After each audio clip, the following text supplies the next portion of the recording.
We all know Skyrim's biggest asset is its ability to be transformed into any game you want. But I think until very recently it was actually completely false because you couldn't make it something else than slightly tweaked versions of Skyrim. At least gameplay wise. But because you just keep modding, I know it's been years since you've seen the intro. In fact, it's been years since I've seen the intro. Yeah, my game is in French, you probably don't remember that, let's just skip it.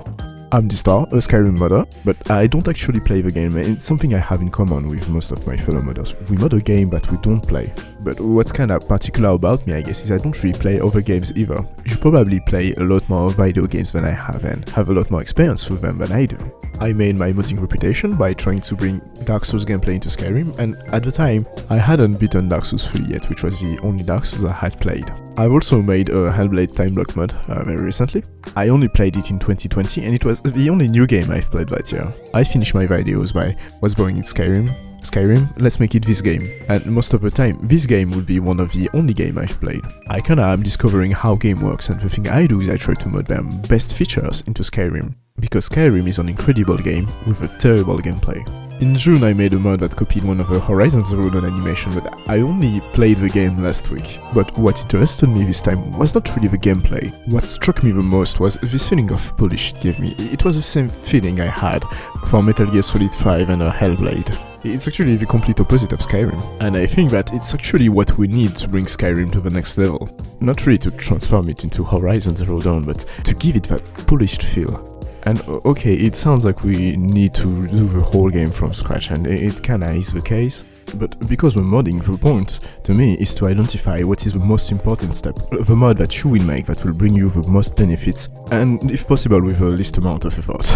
It will be about covering in which domains Skyrim is really lacking, and it's lacking in a lot of domains of course, but of all the things it lacks, which one is the most important? Keep in mind that we're modding, we're not trying to make the perfect game, we're trying to find what will make Skyrim good enough. This is what Vanilla Skyrim looks like. And not even Vanilla Skyrim Special Edition, the Enhanced Edition.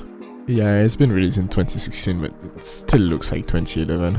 But there's a 10-year story of modding, so let's just slap on top the best mods we can have. It's not a transformation video. We want to capture, enhance, and stay true to the feeling that the vanilla game is trying to give. So some new meshes, 4K textures, the whole Cathedral mod series with its lighting overhaul, water overhaul, grasses overhaul, and its weather mod. With all that, it's for sure gonna look incredible. And it doesn't, it just looks a bit less bad. But of course, we forgot the most important graphic mod, the most important part, the one that actually changes how Skyrim looks like, the ENB. And now it actually looks incredible, it's the best that Skyrim can— okay, I'm just with you, it's NVIDIA freestyle preset timeline in like 2 minutes. Now with the real ENB, it's absolutely amazing if you compare it to what we started with.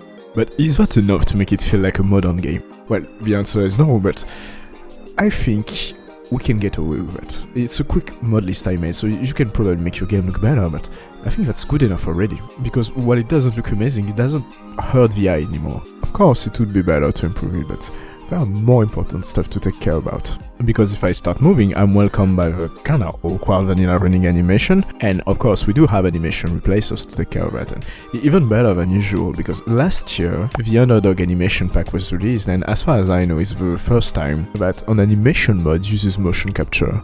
But as you can see, it looks very bulky, and I don't think it's especially fitting for my character. Okay, maybe I should have showcased it with a big muscular node. There's actually a reason why I chose to showcase it on a female, but you will see later. For the moment, let's switch, and you can see immediately that my character's skirt is not animated anymore, it's just absolutely static, and it just looks kinda disgusting. And it happened because the animator didn't take the time to animate the skirt bones. And it's not an issue we had before with the vanilla animation, but it actually already was the case with the Underdog animation. It's just that the clipping on this one makes it very obvious, and it's actually a shame that the modders are so lazy and oh, I'm just kidding, they're actually right. The skirt bone shouldn't be hand animated, you should use the cloth physics, and good thing we have mods for that. And you can see now that not only does it look better than with the skirt not animated at all, it does look better than with the skirt animated. And that's normal, you can be as good as you want with animation, you just can't replicate what physics does, because when you animate to run forward, you animate to run forward. You can't take into account the bumps and the cavities in the road. And that's only with a little bit of cloth on an armor. The effect is even more important if you use something like a skirt or a robe. And good thing, Skyrim lore and universe is just full of magic, so Why nobody uses the clothes? Because they won't bring you any stat bonus? It's quite possible that you will find yourself equipping one of the mage's robes. And because physics makes everything look so good and so much better, why not add even more physics? By slapping some physics-enabled hair on top, and you can see that while the animation is the same, the movement on the right just looks so much better. It's one of the effects the physics can have. It fuses with the animation and enhances the movement. And I think that it's good enough. But what's the issue then? Well, you remember earlier I said that there was a reason why I decided to showcase it with a female. The clothes and armor you just saw, they're only available for females. And not only are they only available for females, they're one of the few vanilla replacers available for females. After 10 years, I would think that we would have a replacer for all the clothes and all the armors. But we don't even have that just for the armors. We have armor replacers, we have several of them, but none of them has physics, unfortunately, and it's quite a shame because as you can see it enhances the animations. And it's just a theory, but I think Guerrilla Games took that into account when making Horizon Zero Dawn. I'm not trying to shit on the animators because I think the animations are absolutely incredible. Much better than what I can do. But I think what happens when you have a very good animation already, which is their case, is the physics doesn't make it good enough. It becomes the cherry on top. I tried to copy Aloy's sprint animation. It was made harder because I never could see the hips. I couldn't really copy the movement, I had to guess it because every outfit Aloy can equip has a skirt. There is only one outfit that doesn't have one, and you only have it for 2 minutes in the game. It's not just that the physics can improve an animation, it's just what you expect. I am by no means a professional, but I would guess that if the game you're developing doesn't have cop physics, you'll just end up trying to mimic it by hand animating it. The outfits you wear are just always in your face. They're always in front of you, and when they don't move as they should, it's just a constant reminder that something is off. You can have an armor with 5 billion polygons and 26k textures. If it doesn't move as it should, it will still feel off. In my opinion, it's not just that having physics makes your animation look better, it's also that not having physics makes your animation look worse. And because we're modding, I do think that physics will have a much more important impact than it will have in a regular game. I mentioned making a dodge mod that copied the Aloy dodge animation, but the thing that actually caught the attention of the people was the sidestep animations I created myself. And my favorite one was the forward sidestep, which was also my favorite one. But today, I hate this animation. It's just not good enough, it lacks so much detail. This is what I would consider an okay animation. And for the other directions, it's even worse. I don't think they're even okay. They're just absolutely disgusting. I've made this animation, I know what the blender file looks like, I know what they look like to their heart, but somewhat, in this footage, they look somewhat okay, and the forward sidestep, it looks good. And you guessed it, what makes it look good? Well, it's the physics, and it's not the animation itself. Because the clock physics was well done, it just hid most of the flaws of the animations. And what was its biggest flaw? Well, you could guess it would be some kind of joint popping or something anatomically impossible, but it's actually not the case. Its biggest flaw was it just wasn't detailed at all.